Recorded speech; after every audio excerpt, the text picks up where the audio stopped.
Hello everybody, John Hand, Pulsing Cinema.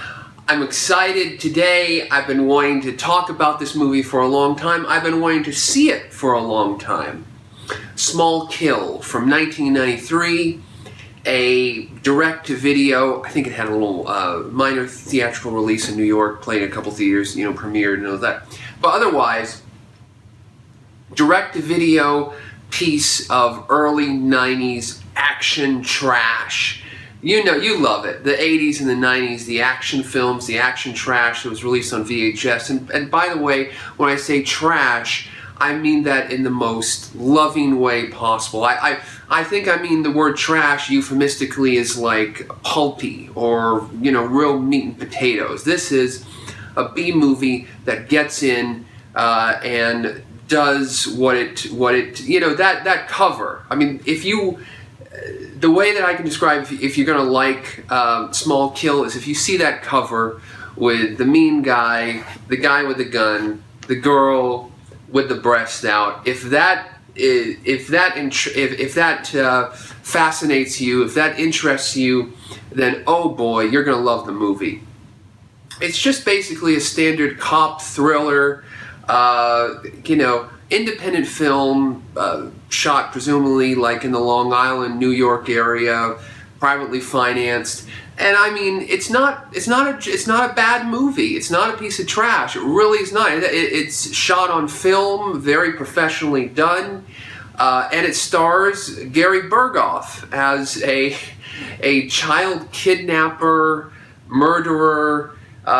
He is, Radar from MASH, and he is definitely trying to break out of the radar, squeaky clean persona in this film. He is crazy. And he's involved with this drug dealer, and he's kidnapping little kids and holding them for ransom.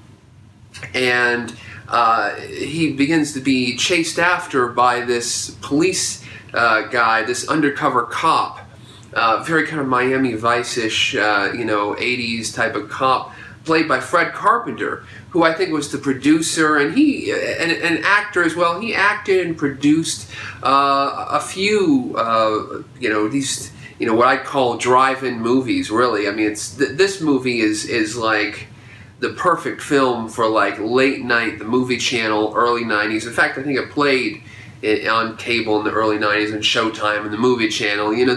Those movies, Fred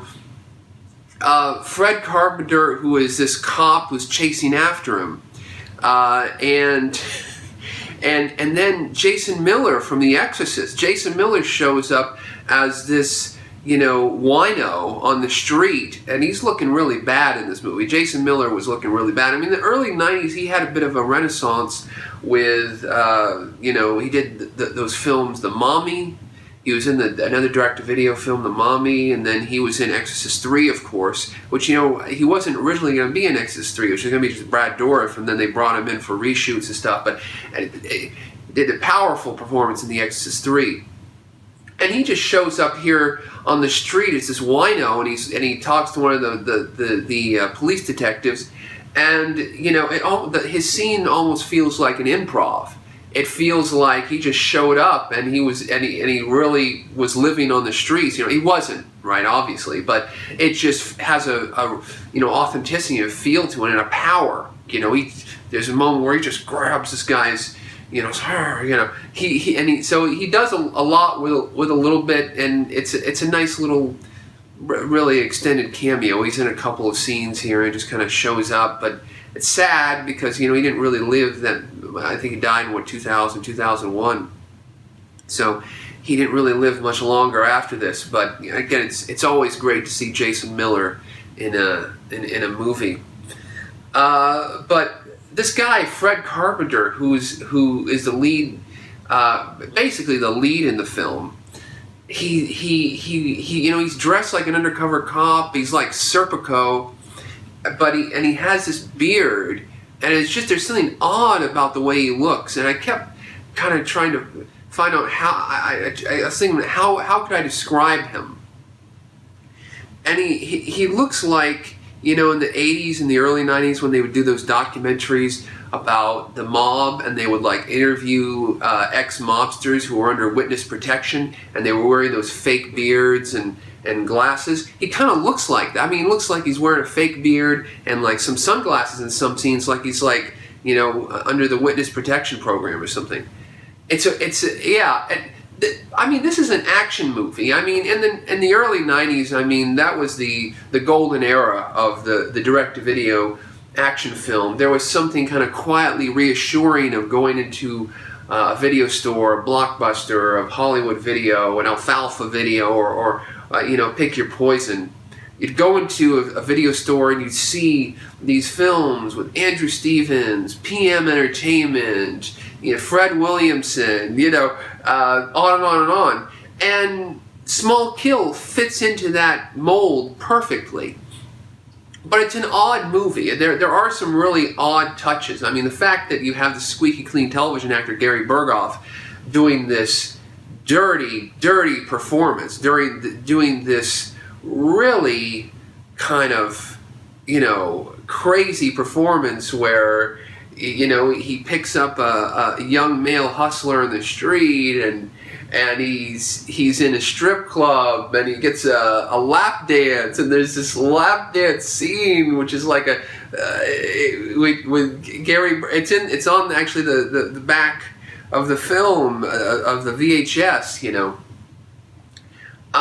it's a wild movie. So it's like, you know, it's like a crime drug movie, action trash. You know, just kind of like throwing everything, you know, like, you know, the kitchen sink in it. You've got kidnappers, you've got children in peril, you've got strippers, you've got undercover cops, you've got, you know, people being knifed and murdered, and there's got to be an explosion somewhere at some point. I don't. It's you know, drug dealers gone bad. You know, it's just this kind of, you know, mind-expanding thing which takes you back, you know, and again, it takes you back to those early 90s in the VHS, you know, where it's like almost every month or every week there was something new to see and explore in those I mean, it was a great time to be a little kid, a young teenager growing up. And then, you know, around 92 and 93, you had Reservoir Dogs and Bad Lieutenant in the same year. It's like, oh my God, your eyes are just popping out. And then the stuff that you're seeing on Skinamax and the Movie Channel, and then Joe Bob's Drive-In, and then, you know, all of that stuff. You know, Small Kill was part of it. Small Kill, I heard about Small Kill. There was an article in Gore Zone about independent movies, and they had Brett Piper's They Bite, and There's Nothing Out There, and Small Kill. They featured that. And, you know, even in the article, and then even there's a title card at the end of the film which makes very clear that all of Gary Burghoff's scenes in the film were directed by Gary Burghoff. Yes, his scenes as his main character, and then his his other character, because he plays dual roles in this film, and you're not supposed to know it's Gary Burghoff, or I guess you are. I don't know. I don't know if that's a spoiler alert. You know, what was like a 25-year-old spoiler alert for Small Kill. But he does play dual roles, and he has a kind of a mommy fetish. There's a little bit of the psycho here. There's a little bit of Norman Bates in this. Gary Burghoff obviously wanted to make this role a very deep role, you know, and he really, you know, he's doing a kind of like a Long Island accent, you know, and he's really going for something. And really, I think he succeeds. I mean, I really think, you know, it was probably a good thing for him to direct his own scenes, and he really brings the film up a notch. Yeah, it really is, you know, some good stuff, and as I said, not really a film that you can laugh at. I mean, there are some scenes that kind of go, you know, kind of like, whoa, they're like outside of the bounds of normal, you know, action films where you have like, you know, people going crazy and running through the streets half naked and you know, weird stuff, weird characters. But then, you know, the action trash was always about throwing in, you know, again, the kitchen sink, weird stuff. So anyway, I started, you know, Small Kill was always one of those movies, oh man, I want to see that, but then you always kind of go, but you pass it by for something else. Like, I read that article on Gore Zone, but there was no video store nearby me that stocked it. There was a Blockbuster a town away that stocked it, but I just, again, by the time I got old enough to be able to go over to that Blockbuster, that Blockbuster converted all over to DVD. It was over. And it was always like I'd go into video stores, and every once in a while in the blue moon I'd see a copy of Small Kill. And then I just, but, as fate would have it, I bought a copy off eBay, and it actually was an original Blockbuster rental VHS. Yeah, the film, was probably, rented and sold in some shops, but I think primarily it had its distribution through Blockbuster VHS. It was like a hard, I don't know necessarily a hard R. There's the requisite exploitation elements of sex and action, and some stars, mid-grade stars like Burghoff and Jason Miller and some other people in the film. It's a damn shame this film's never, as far as I know, has never been released on DVD or Laserdisc or anything. It's just gotten that original VHS, and it did what it did in from the early '90s to '93 when it was released, and then it's just kind of disappeared. You really talk to people about Small Kill, they go, it's a damn shame. It's a good movie. There's an interview with Fred Carpenter on the internet from like about '98 or '99 where he talked about how he did this movie called he kind of re-edited Small Kill using some outtakes and made this Small Kill Part 2.